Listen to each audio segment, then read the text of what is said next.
Imagine being a billionaire surrounded by gold, art, and endless luxury, yet too paranoid to trust anyone, especially the humble black maid quietly dusting the edge of your $1,000,000 safe.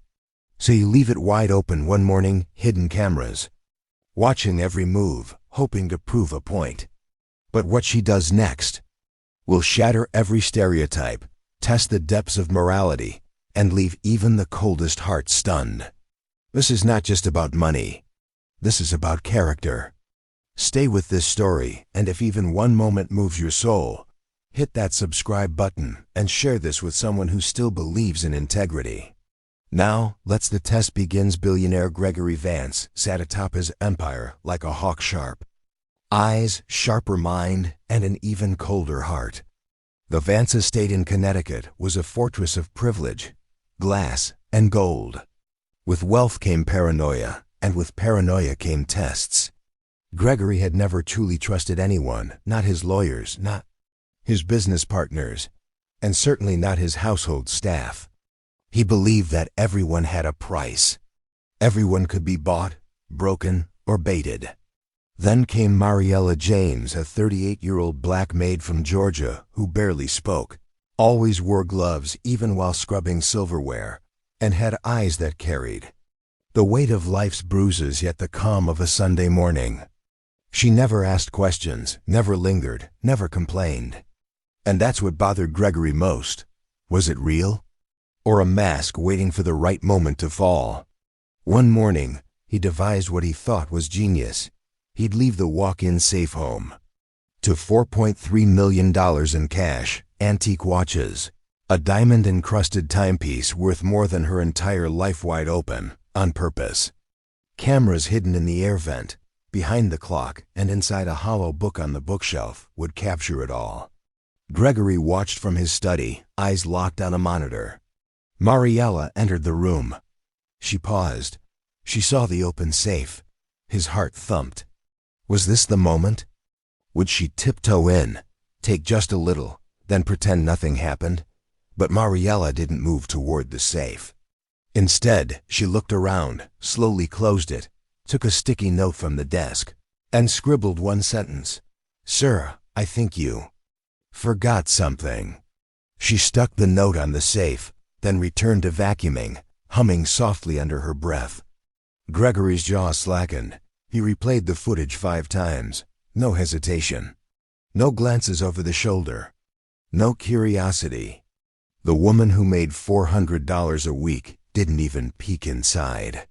The next day, he tried again, but this time left a velvet bag of emeralds sitting on the piano. Again, untouched. Again, she left a note. "Sir, someone might take this." Gregory's mind was spiraling. Who was the letter in the closet able to contain his curiosity? Gregory invited her to tea in the sunroom. She accepted politely. He tried to trap her in casual questions, poking at her past. But Mariella spoke sparingly, always with grace. "Trust is like spilled honey," she said, sipping quietly. "Once it's gone, it's messy and hard to get back." Gregory had never heard something so simple yet profound. That night, restless, he walked into the east wing, the servants' quarters, and opened the linen closet where Mariella stored her supplies. Tucked beneath a stack of folded towels was a small weathered leather book. Inside it were letters, dozens of them, all written to her son, Jamal, who died at 12 from a heart condition. She had written to him every week for the last 8 years, telling him about the stars, about how she cleaned the chandelier today, about the smell of new soap. "I didn't have diamonds to give you," one letter read, "but I had honesty. And I hoped it was enough." Gregory closed the book, stunned. This wasn't just a maid. This was a mother who had buried her only child and still woke up every day to shine other people's lives. The next day, Gregory tried one last test. He placed a diamond ring, one he had bought for a fiancé who left him for a younger hedge fund manager, on the floor near the vacuum. He even rubbed dirt on it to make it look lost. When Mariella found it, she didn't just return it. She wrapped it in cloth, placed it in a wooden box, and left another note. Some things are too precious to be forgotten on the floor. That was the moment Gregory felt a crack in his soul. Not because she passed the test, but because he realized he had failed every one of the visit and the vault. A week later, Gregory called his lawyer. "I want to write her into the will," he said. 10% of my estate." The lawyer paused. "She's your maid." Gregory snapped. "She's the only person in this house with a soul." But just as things began to change, so did the winds. One rainy evening, Mariella didn't show up. Not in the hallway, not by the kitchen. Her room was empty, bed made, closet neat. All that remained was a letter on her pillow. "Thank you for finally seeing me." "But I've seen what I needed to see too," Gregory panicked. Had he done something wrong? That night he opened the safe, not the one with the jewels, but the metaphorical one in his heart, and cried. He cried like a boy abandoned. The next morning, a surprise. Mariella was in the garden pruning roses. "I went to visit Jamal," she said softly. "He told me to come back." She wasn't gone. She was human. And Gregory, for the first time, realized how little he knew about being one. The truth behind the test. 3 months passed. Gregory's mansion began to feel more like a home. Mariella began mentoring other staff. A new sense of respect filled the air. But the final twist came during Gregory's annual charity gala.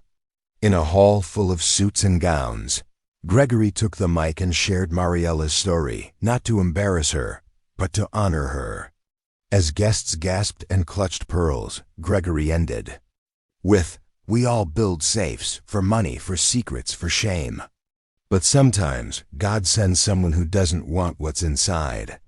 They just want to remind you to lock it back up before it rots you." The applause was thunderous. Mariella's eyes filled with tears. But after the crowd faded, she whispered to Gregory, "You know, I knew the cameras were there all along." He blinked. "What?" She smiled. "You weren't testing me, sir. I was testing if you'd ever stop watching and start seeing." That night, Gregory didn't sleep. He didn't need to. He had been awakened in every way that mattered,